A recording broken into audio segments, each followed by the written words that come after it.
Thank you for listening to the show on Really Big Something Channel. May 9th, 2018.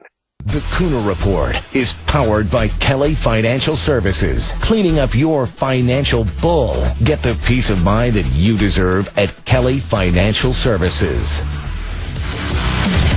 Winning, winning, winning. Now we're winning. All Trump is doing now is winning. Okay, my friends, as we talked about in the last hour of the show yesterday, and the fallout continues, really one of the biggest stories of our time, President Trump has now shown he doesn't just talk the talk, he walks the walk. He has now pulled the United States out of the Iran deal. And while he has also now pulled the United States out of the Iran deal, essentially torn it up, he has now put the mullahs in Tehran on notice that the United States will no longer continue its policy of appeasement. The days of appeasing the radical Islamists are now over. And furthermore, he is now announcing to the entire world that the United States will no longer allow the Ayatollahs to run roughshod over us. It is a massive blow, almost a death blow to Obama's legacy. And as this is taking place, history is slowly being made with North Korea. Secretary of State Mike Pompeo, it has now just been announced several hours ago, is on his way back. He has now essentially laid the groundwork for a major summit with Little Rocket Man, Kim Jong-un, and he is carrying with him on that plane 3 American prisoners who were detained and imprisoned by the Kim regime. These Americans are now coming home, thanks in large part to Trump's diplomacy and Trump's foreign policy of maximum pressure, economic, diplomatic, and geopolitical. The 3 men are expected to land at Andrews Air Force Base at about 2 o'clock in the morning. President Trump says he is going to be there to greet them personally. The 3 men have been imprisoned, some of them for several years. One of them was imprisoned while Obama was president. Not that he cared. He did nothing to get that person out. Where Obama failed, Trump has succeeded. And the 3 American men, Kim Hak Song, Kim Dong Chul, hope I'm pronouncing that correctly, and another one known as Tony Kim, all 3 of them are now coming home. And I just want you to think about this, all right? What's happening with Iran and what's happening now slowly with North Korea. Look at the fundamental difference between the Obama doctrine and the Trump doctrine. And if you want to understand Trump and Trump's agenda in a nutshell, he is the anti-Obama, both domestically and in foreign policy. In foreign policy, what did Obama do? Obama's policy was the appeasement of radical Islam. Who was the one who turned a blind eye to ISIS? It was Obama. Who was the one that turned a blind eye to the massacre and slaughter of hundreds of thousands of Christians across the Middle East, Yazidis, and moderate Muslims as ISIS rampaged across Syria, across Iraq, across Libya, and across North Africa? It was all under Obama's watch. Who was the one that when the Iranian regime in 2015 was teetering on the brink of collapse, with massive political protests, massive labor unrest, the economy in free fall, with their currency plummeting, who was the one that offered the Ayatollahs a lifeline, essentially saving that regime? It was Obama. Who was the one that offered them $100 billion? Obama. $2 billion in cash? Obama. Thereby saving the Ayatollahs, allowing them to rebuild and build up their military and use that money essentially as a slush fund to then arm, supply, and fund Hezbollah, Hamas, the Taliban, Al-Qaeda, and all of these other Shiite terrorists across the entire Middle East, many of whom killing American soldiers in Iraq, in Syria, and in Afghanistan. Barack Hussein Obama, who had a covert program through the CIA to arm and supply and train the very radical Islamic rebels, Al-Qaeda and ISIS in particular, that Bashar Assad was fighting in Syria. It was Barack Hussein Obama. Who was the one who did nothing as Kim Jong-un, the mad midget, little rocket man, relentlessly built up his nuclear weapons program, relentlessly built up his ballistic missiles, where he could now threaten not just South Korea, Seoul, or Japan, Tokyo, but Guam, Hawaii, and potentially the continental United States itself. Barack Hussein Obama. Who was the one who opened up Guantanamo Bay, Gitmo, and allowed all of these terrorists loose? Barack Hussein Obama. Who is the one who allowed Bo Bergdahl to be traded for 6 of the leading Taliban commanders and generals? It was Barack Hussein Obama. Now look at President Trump's foreign policy. He has smashed ISIS in Syria and Iraq. They are now on the run and on the ropes. The Christians of the Middle East are no longer being slaughtered.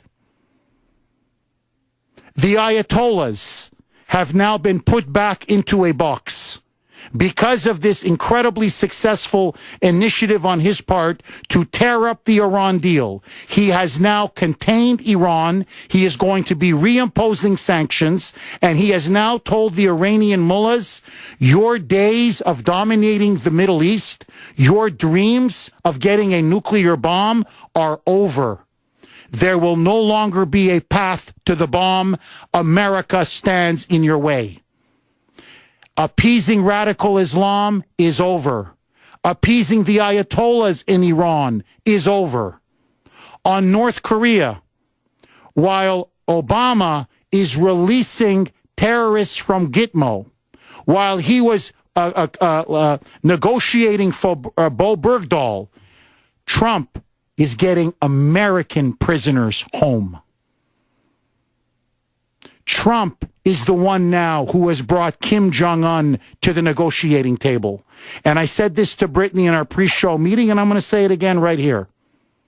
If President Trump can succeed in getting Little Rocket Man to give up his nuclear weapons and his nuclear weapons program, he will go down in history as one of the greatest presidents this country has ever had. On that achievement alone, whether the Nobel Peace Prize Committee wants to give it to him or not, he is going to get the Nobel Peace Prize. So, while Obama fiddled, while the Middle East and North Korea burned, while he sold American interests down the river, while he nuked up the Iranian mullahs, while he pumped them with over $100 billion in cash, Trump now has said enough is enough. And so yesterday, in very dramatic fashion, with the overwhelming opposition of the establishment against him, with the Europeans, Macron, Theresa May, Merkel, shouting and screaming from the rooftops, President Trump campaigned on breaking the deal, and yesterday he broke and tore up the deal. And as he put it, it is defective at its very core. It continues to allow Iran to build up its ballistic missiles, which they now can strike Israel, Saudi Arabia, Paris, London, Berlin. Furthermore, by giving them over $100 billion, we have now enabled the Ayatollahs to fund and sponsor terrorists and terrorism all across the Middle East. And finally, and this is the heart of the problem with the deal. The deal would guarantee Iran the path to the bomb in 7 short years. In other words, it didn't prevent Iran from getting the bomb. It just delayed Iran from getting the bomb. Now we know, thanks to Bibi Netanyahu, they still have secret nuclear weapons facilities all over that country. And so, as Trump has now put it, this is a horrible deal. I am walking away. Now, what I think the president is doing brilliantly is he has now, by taking with the deal with one hand, he's now extending an olive branch with the other. Because what is being missed in all of this is President Trump has openly said, I'm willing to renegotiate the deal. He said it repeatedly. I'm willing to renegotiate. Now, if the mullahs who claim that they don't want nuclear weapons, this is their claim, we're not interested. Allah, Allah, death to America. Death to America. No, we don't want nuclear bomb. Death to Israel. Kill all the Jews. No, we don't want the bomb. Okay, you don't want the bomb? No problem. So we can renegotiate. And at the heart of this new deal will be no sunset provisions. You will never get a nuclear weapon, and you must agree to that in the deal. Not in 2025 or 2030 or 2035, but in the deal permanently. There is no quote-unquote pathway to a bomb.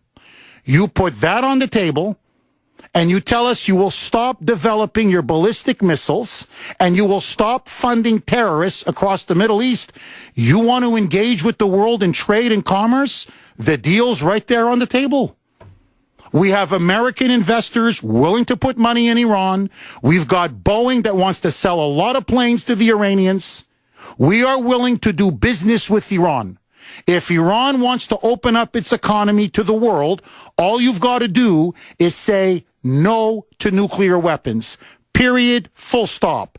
No to funding terrorism. Period. Full stop.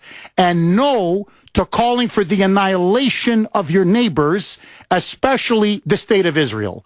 You put that down. Trump says, not only will I renegotiate, unlike Obama, I will have a treaty and I will send it to the Senate for full approval. So it will then be binding law. Period. You guys want peace? I'm willing to offer you peace, but not on your terms. Not on John Kerry's or Obama's terms, where they gave away the store and got nothing in return. And so it is no surprise, my friends, that the moment Trump announced that he was leaving this disastrous deal, Obama came out and blasted Trump's decision.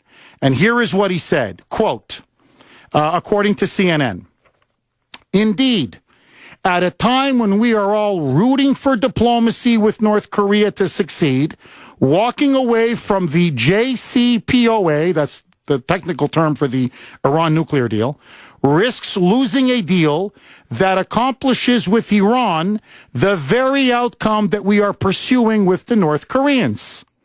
That is why today's announcement is so misguided." I've never heard of a president out of power, a former president, openly chastise and rebuke his successor. You want to talk about spoiled grapes. You want to talk about being a crybaby. You want to talk about blatant partisanship. You want to talk about trying to undermine the president of the United States. Mr. President Obama, this is your disaster. You're the originator of this mess. Don't start complaining that Trump, who campaigned on repealing the deal, did what he said he was going to do.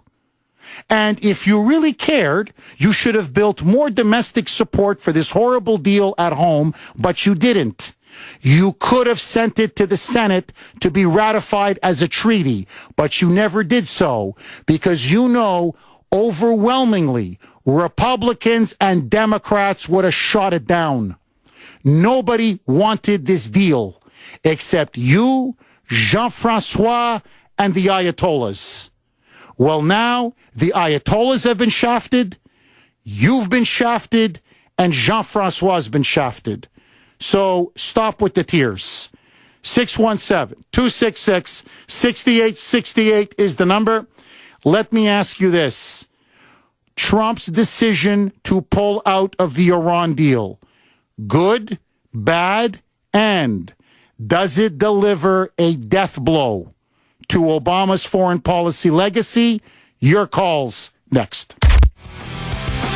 You want to talk about sour grapes. I mean, what a sore loser. I mean, what a loser in general, but especially what a sore loser. Listen now to Jean-Francois Carey, i.e. Pepe Le Pew. There's Pepe. At least this time he spoke English. There's Pepe on MSNBC. Almost, hey, bro, he tore up my deal. No, my legacy. No. Here is John Kerry essentially whining and crying, saying, Trump, it's the end of the world. He's creating a crisis. It's the end of the world. Roll it, Brittany. What the president has done by withdrawing unilaterally is place the United States in breach of this agreement. He has literally taken a situation where there was no crisis and created crisis by transferring to Iran sanctions that were meant with respect to the nuclear agreement itself. Now, we all agree that there are problems with Iran in terms of Yemen, in terms of its influence in other countries, Hezbollah, its missiles. Those are legitimate problems. And by the way, every one of those we kept in the agreement. We have sanctions availability for missiles. We have sanctions for arms embargo. So, and we raised those, by the way, in the Obama administration. So the fact is that what the president has done is unilaterally broken a multilateral agreement that was working to prevent Iran from having a nuclear weapon. Unbelievable. I mean, really unbelievable. I don't know what's worse, to be honest with you. What he's been doing now and the last couple of weeks with his so-called shadow diplomacy, secretly meeting with Iran's foreign minister to try to salvage the deal and work against President Trump and the interests of our government and the United States, or what he did in 1971 when he lied in front of the Senate Foreign Relations Committee, smearing and libeling our troops, claiming they had committed all kinds of atrocities not seen since Genghis Khan, or as he called them, Gingis. Honestly, I don't know what's worse. I really don't. And now I want you to think about what he just did. He is siding with the mullahs, with the ayatollahs, against our own government and our own president. And he's saying, listen to this, we're in violation, not the ayatollahs. Never mind that they're funding terrorism. Never mind that they continue to threaten to annihilate Israel. Never mind the fact that they continue to have a secret nuclear weapons program. Never mind the fact that they continue to fund the Taliban in Afghanistan, who are killing Americans, Shiite terrorists who are killing Americans in Iraq and our soldiers in Syria. Yet he's telling us, no. Iran is not the bad guy. President Trump and America is. And you want to see the kind of fanatics we're dealing with? The moment the deal was withdrawn by President Trump, the moment he pulled the United States out, Iranian lawmakers, with the full blessing of Iran's president, Rouhani, and Iran's supreme leader, Ayatollah Khamenei, were in the freaking parliament, burning the American flag and chanting, "Death to America! Death to America! Death to America!" Oh, look at those peace-loving Ayatollahs. Oh, they love peace. All they want is peace. You want peace? Very simple. Renegotiate the deal. But you won't. Because you know that you cleaned Kerry and Obama's clocks. You took them to the cleaners. And now Trump is saying the days of appeasement are over. The days of Uncle Sucker are over. I'm going to put America first. That's why the Ayatollahs are yelling and screaming and shouting. And you know who's on their side? Jean-Francois Kerry. 617-266-6868. I'll take your calls after this news break, I promise. President Trump is pleased with the release of 3 Americans by North Korea. Evan Heidenrich is in the WRKO newsroom with what the president said. Take it away, Evan. Thank you for listening to the show on Really Big Something Channel. Well, I think he's right in a very fundamental sense that this may have been the dumbest deal in modern times, because under President Obama, we ended up giving the Iranians, well over $100 billion, including several billion of it in cash, flown in airplanes in euros and Swiss francs, looking almost like a scene from a movie. And with all that did, we now have absolute proof. All that did is it gave them more resources. 1237 here on the great WRKO. That, of course, was Newt Gingrich, basically saying Trump did the absolute right thing in pulling the United States out of the Iran nuke deal. We're going to have on Pat Buchanan at 1:05 for an exclusive newsmaker interview. He disagrees with Trump. So there's some conservatives out there who think it's a bad decision to have pulled out of the deal in the interest of, fair, to be fair and equal time to people who disagree with me. I'm going to have Pat on at 1:05, but I'll tell you who's not disappointed. Obama hates it. Kerry hates it. Ed Markey hates it. I'll tell you who's grateful and who's happy. Prime Minister Bibi Netanyahu. Listen to Bibi at a press conference yesterday after Trump made his historic announcement. Roll it, Brittany. This is why Israel thinks that President Trump did an historic move. And this is why Israel thanks President Trump for his courageous leadership, his commitment to confront the terrorist regime in Tehran, and his commitment to ensure that Iran never gets nuclear weapons. Not today, not in a decade, not ever. Diane in Hingham, thanks for holding and welcome.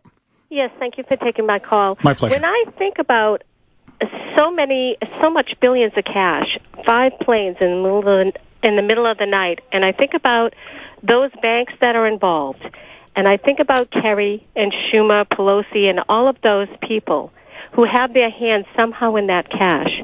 What this pulling out of this Iran deal, I think, has stopped a money flow that they've got their hands on.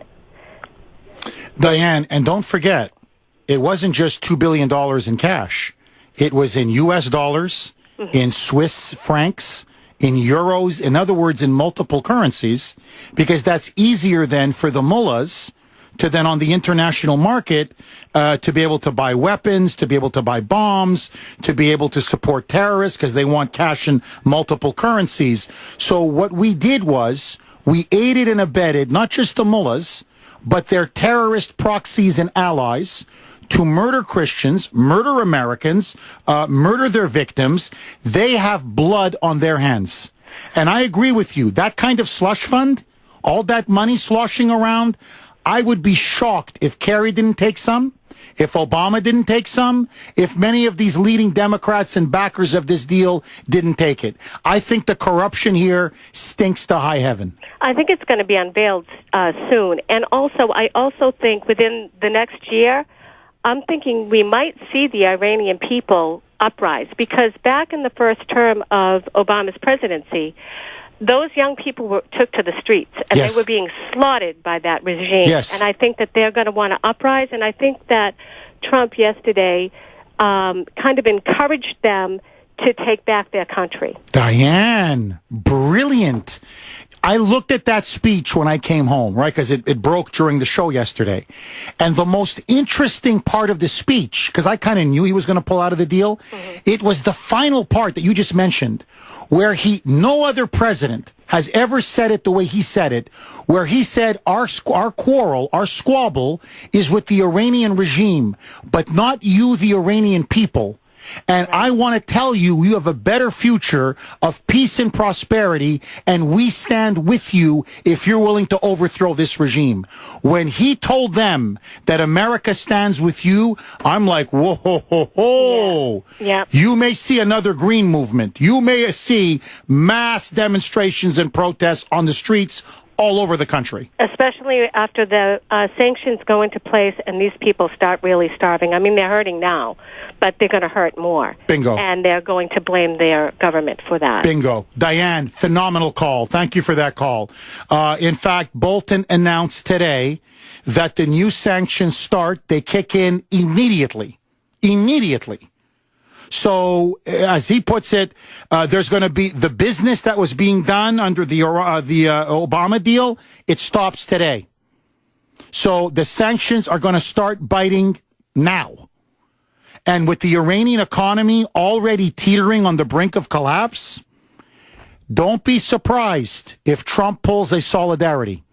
What Reagan did in the 80s by backing solidarity in Poland, and that almost destroyed the Soviet Empire from within. Trump has a plan, and that's to bring down the Ayatollahs without a bullet being fired. 617-266-6868. Arthur in Chestnut Hill, you're up next. Thanks for holding, and welcome. Thanks, Jeff. To begin with, every deal that Obama made in his administration hurt our allies, and helped our enemies. There was no reason to rush to a deal, and because why should we be rushing? We're not the one that had the sanctions against us, and you can see by the fact with Trump's strategy in Korea, it's the sanctions that work. And if he were president, he would be wrapping up sanctions, especially if they did what they did to our Navy sailors and shouting death to America every day. And don't forget, that deal was done in secret. As you recall, when they were doing up the deal, nobody could see the deal while it was being done. And at the end of it, it looked to me like the Iranians had written the deal. And then afterwards, you exposed, and things came out about how ridiculous the things that were in that deal.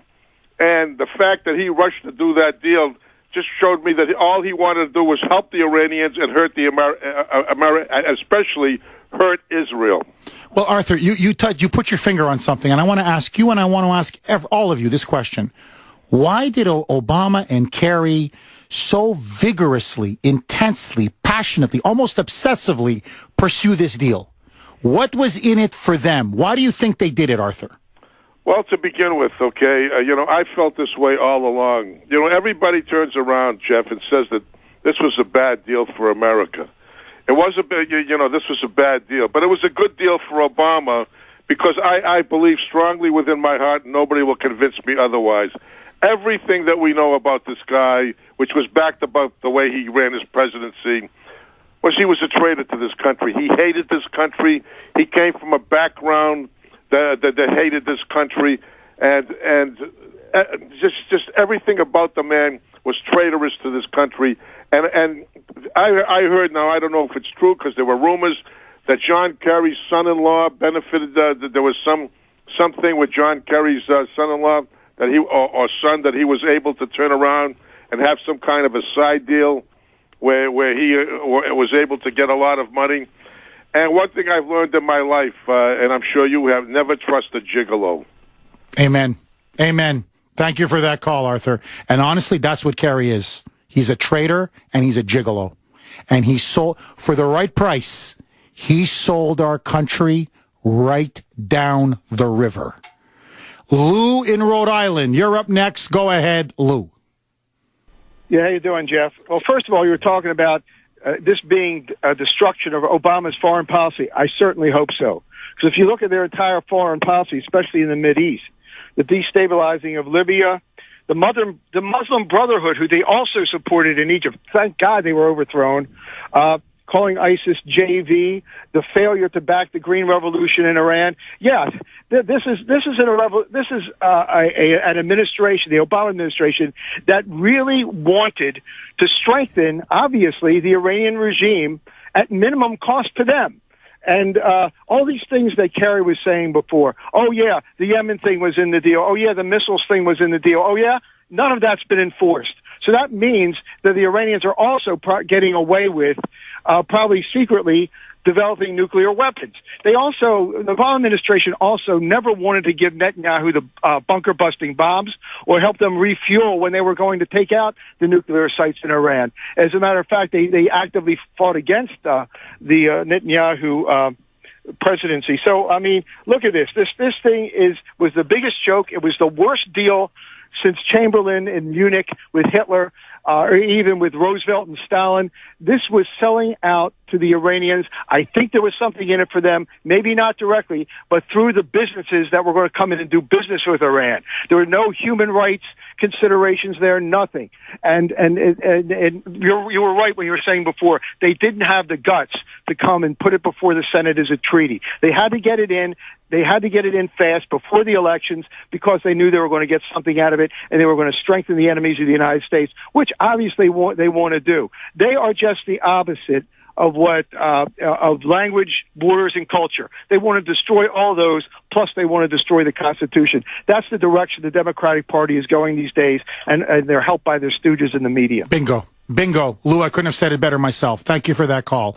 Now, speaking of stooges, and speaking of traitors and gigolos and people who are fundamentally anti-American, fifth columnists, listen to this clown. So, they got him from his coffin. I guess they made sure it was night. They made sure there was no sunshine. And there is Markula. I want to suck your blood. I want to take your mommy. So there's Markula, and he shows up on CNN. Okay, it was at night, so the guy, it's fine, doesn't confront sunshine. Poor guy, don't want him to burn up. So there was Markula, Ed Markey. Okay, I think he rode in on an ice cream truck. So there he is with his ice cream truck parked outside. He goes on CNN. Listen to this. He now claims that by Trump pulling out of the deal, the people that he's helping are the radical Islamic fundamentalists, the actual Ayatollahs who run Iran. I swear you couldn't make this up. Roll it, Brittany. Well, he will have jeopardized our relationship with our European allies, the British, the French, the Germans. They all oppose him pulling out. He will have emboldened the most radical elements inside of Iran who never liked the deal in the first place. And so, of course, I will work on a bipartisan basis where necessary, but the president is engaging in a reckless act, destroying a treaty which works and substituting no new pathway towards achieving this larger goal of ensuring there is no nuclear weapons program in Iran. Listen, this is unbelievable. So he's on with Kate Baldwin, or however how you pronounce her last name, and he's like, he's tearing up a treaty. He's tearing up a treaty. He can't trade our, he can't rip apart this treaty. And I'm thinking, it's not a treaty. What are you talking about? It's an agreement.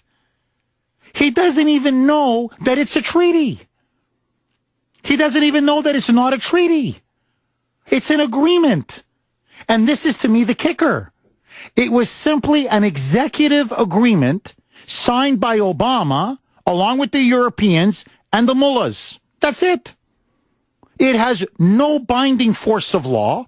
That's why Trump could repeal it with the stroke of a pen, because for it to be a treaty, and you should know this, Ed, if you had Ice Cream Man, if you actually spent time in the Senate instead of at that beautiful multi-million-dollar home in Chevy Chase. Malden, he needs a GPS to find Malden. Okay, forget Malden. But he can find his mansion in Chevy Chase outside of Washington. You would know that if you actually spent some time in the Senate, Ice Cream Man. What Obama needed to do was put the agreement to a vote for approval in the Senate, and he never did. And the reason why he never did was not only Republicans would have voted against it, many Democrats would have voted against it because it was that bad and horrible a deal. And you're going on about this as a treaty. It's not a treaty, you moron. And the other point about disempowering the radical mullahs, yeah, really, how come the mullahs wanted the deal? So the mullahs took the $100 billion, Ice Cream Ed. The mullahs took the $2 billion in cash, Ed. The mullahs were the ones that have been building up and developing ballistic missiles, Ed.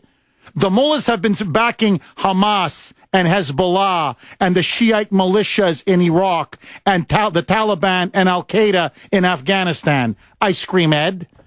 Believe me, they loved this deal. They're angry that Trump broke the deal or ripped up the deal. You know, I want you to just think about this.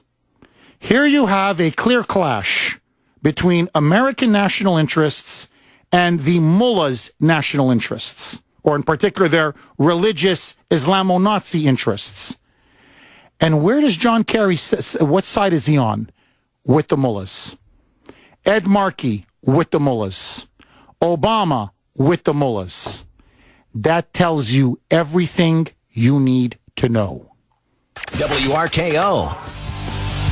12:56 here on the great WRKO. Okay, Pat Buchanan will be on at 1:05. A big, strong Trump supporter, but he says the president on Iran has made a big mistake. We'll find out why Pat thinks that.